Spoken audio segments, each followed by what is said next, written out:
First, it was alcohol under scrutiny at government events, and now there are calls to ban beef as well in the name of religious respect and national unity in Malaysia. As the Prime Minister struggles to balance the interests of Malaysia's multi-ethnic society, his government is being asked to weigh in on deeper cultural fault lines. The controversy started over the weekend when alcohol was reportedly served at a gala dinner held as part of the Global Travel Meet 2025, an event that was organized by a state tourism agency. Despite claims that the event was privately funded, critics pointed out that beer and wine were served in front of Muslim guests, a serious breach of etiquette in the Muslim-majority country, where alcohol and non-halal food are strictly banned at government functions. The outcry was swift, particularly from the Malay nationalist groups who accused tourism minister there of disrespecting Islam and Malay customs. The backlash prompted a response from the Prime Minister, who issued a formal warning to the minister, saying it was entirely inappropriate and should not be repeated. But the issue has now escalated further. On Tuesday, a new political party called on the government to extend the ban, this time to include beef, out of respect for the country's Hindu and Buddhist minorities. In fact, the party chairman has said it was hypocritical to cater to one religious group while ignoring others, pointing out that cows are sacred to Hindus and that many Buddhists, particularly followers of the same, abstain from eating beef entirely. He said, quoting, "Malaysia is a multiracial, multi-religious country, but so far the government seems to have ignored the sensitivities of Hindus and Buddhists," quote unquote. Religion remains a highly sensitive issue in the country, and the Prime Minister's multicultural coalition is walking a fine line, caught between appeasing a resurgent conservative Malay majority and maintaining the support of minority communities who helped bring him to power in 2022. With the pressure mounting on all sides, the debate over what should or should not be served at government functions has become a symbol of a deeper struggle over Malaysia's national identity and political future. After 2 years of relentless war, a ceasefire between Israel and Hamas has finally taken shape. Israeli forces have started pulling back from parts of Gaza on Friday, hours after the cabinet in Jerusalem approved a US-brokered plan to halt fighting and free Israeli hostages. Under the deal, Hamas is expected to release 20 living hostages and hand over the bodies of at least 26 more within 72 hours. While Israel will free about 2,000 Palestinian prisoners and detainees, including women and children. The ceasefire marks the first major breakthrough since the conflict erupted with Hamas at the October 7, 2023 attacks. Remember, since then, nearly 67,000 Palestinians, many of them women and children, have been killed in the Israeli strikes. Still, questions remain. Who will govern Gaza? How will Gaza's reconstruction start? Will Hamas retain its weapons? All issues likely to test the fragile peace in the days ahead. But on Friday, for Gaza's displaced residents, the truce triggered a massive return movement. Thousands were seen streaming back towards their shattered homes in Gaza City.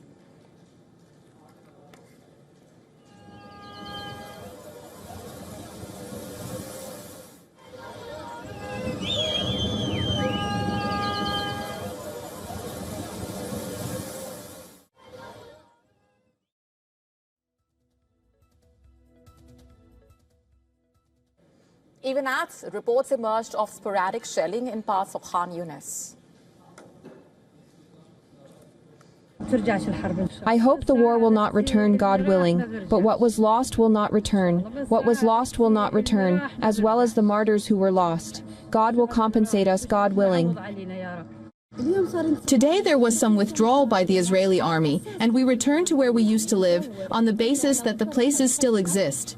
We are searching to find at least a mattress or pillow, because winter is coming. I think I will not find anything. With this extent of destruction, we will not find anything.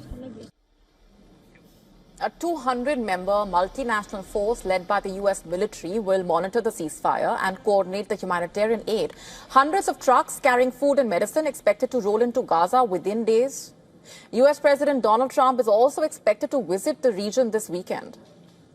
If all goes well, here's how the next few days can look like. Now that the ceasefire is in effect and Israeli ground forces have started that withdrawal to an agreed line, this will be the first of 3 stages of Israeli withdrawal. After the 24-hour period, Hamas then has 72 hours to free the 20 hostages that are still alive. We heard U.S. President Donald Trump say on Thursday night that this could happen on Monday or Tuesday. As the hostages are released, Israel beginning freeing some 2,000 Palestinian prisoners. A further 28 hostages are presumed dead. Hamas says recovering their bodies, some of them lie under the rubble of destroyed buildings, will take much more time. And then by Monday, once the agreement is operating, trucks carrying food and medical aid will enter Gaza to help the Palestinians, hundreds of thousands of whom have been sheltering in tents after the Israeli forces destroyed their homes and razed entire parts to dust. According to the UN humanitarian chief, officials have 170,000 metric tons of medicine, aid and other supplies ready for Gaza once they are given the green light. Remember, UN-backed experts have declared a famine in Gaza back in August. They have reported that more than 500,000 people in Gaza face catastrophic conditions characterized by starvation, destitution, and death. But Israel has repeatedly denied that there is starvation in Gaza. Now, a multinational force of around 200 troops overseen by the U.S. military will monitor the Gaza ceasefire, according to a senior U.S. official. The force's makeup is likely to include troops from Egypt, Qatar, Turkey, and the UAE, and their role primarily would be to oversee and observe the ceasefire and to make sure there are no violations or incursions. And if the first phase holds, it would move into negotiations over the next steps. But that's where the deal starts to look fragile in a way. Trump's 20-point plan calls for Gaza to be fully demilitarized, remember, with all armed groups dismantled and weapons destroyed.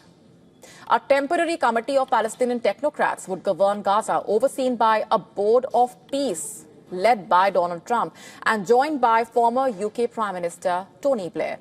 Eventually, control would pass to a reformed Palestinian Authority, not Hamas. Hamas has ruled Gaza since 2007. It would have no role in its future. Its members would take amnesty or safe passage abroad. That is, if they renounce violence. No Palestinians would be forced to leave Gaza, and those displaced could return. An international panel would draft an economic plan to rebuild the Strip. But key disagreements remain.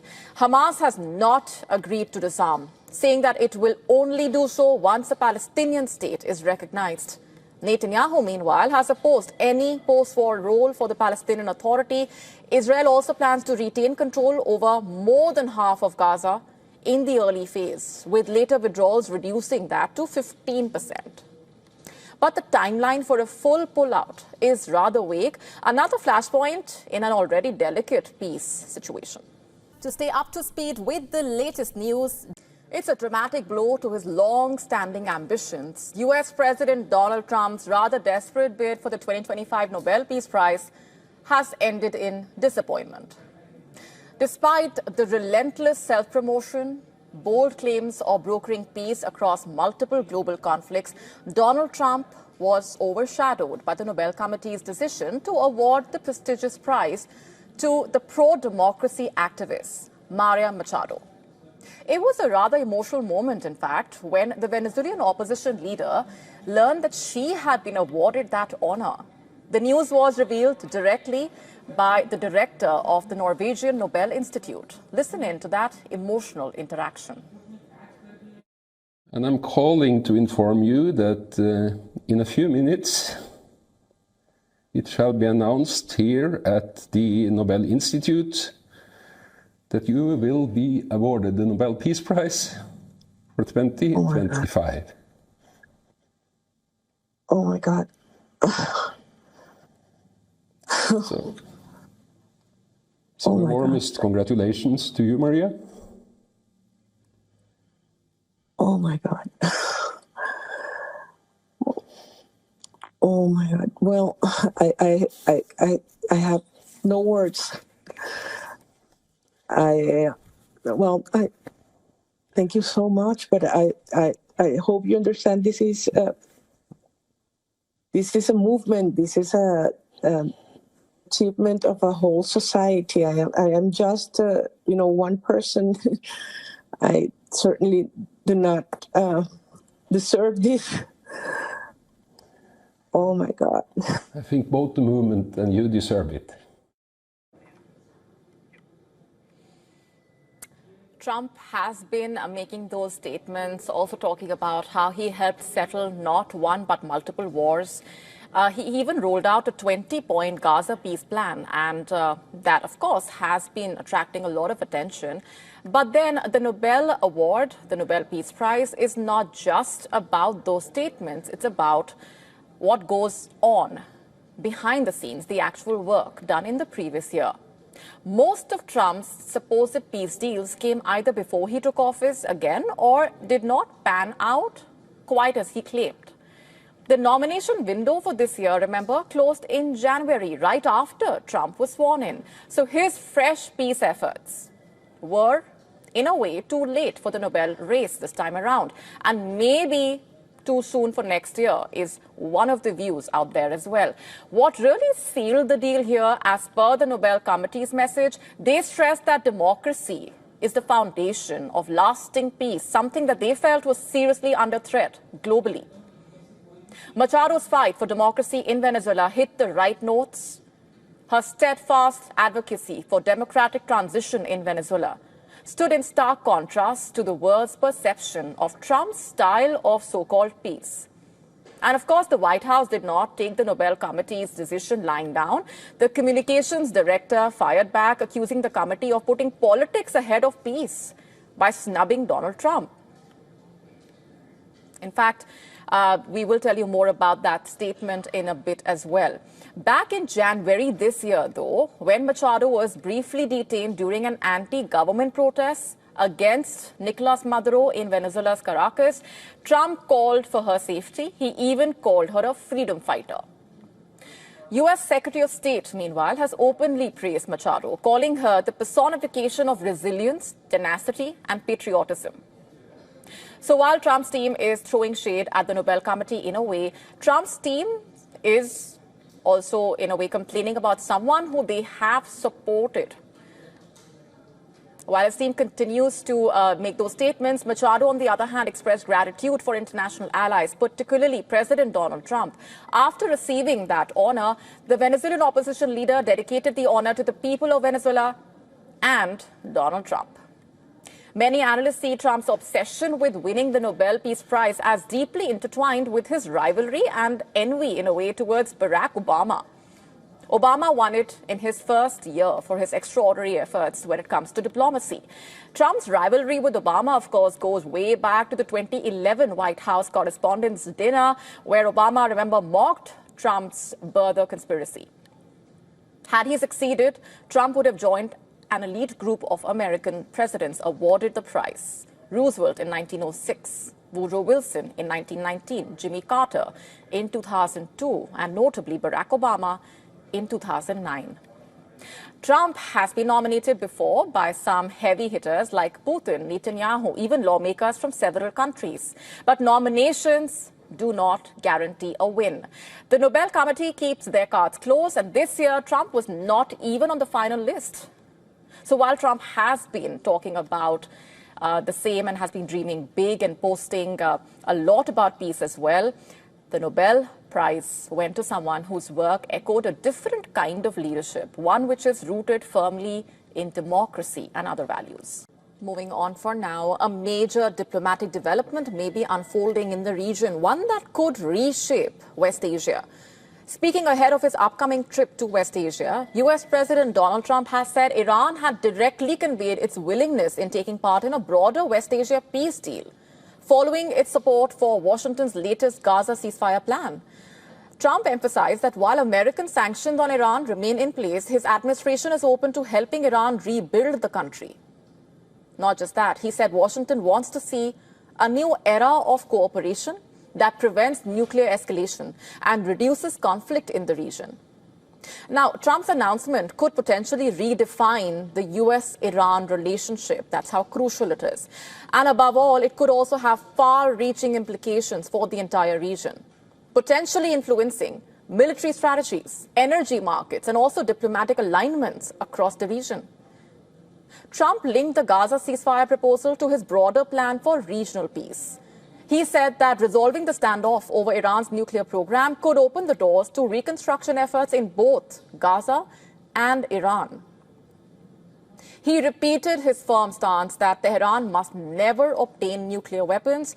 In an interview with Fox News, Trump said he had held, quote-unquote, very good conversations with the Iranian representatives about an unspecified deal, and he believes the dynamics have changed. In his words, Trump said that, quoting, "We are going to have peace, and Iran is going to be part of that peace," quote-unquote.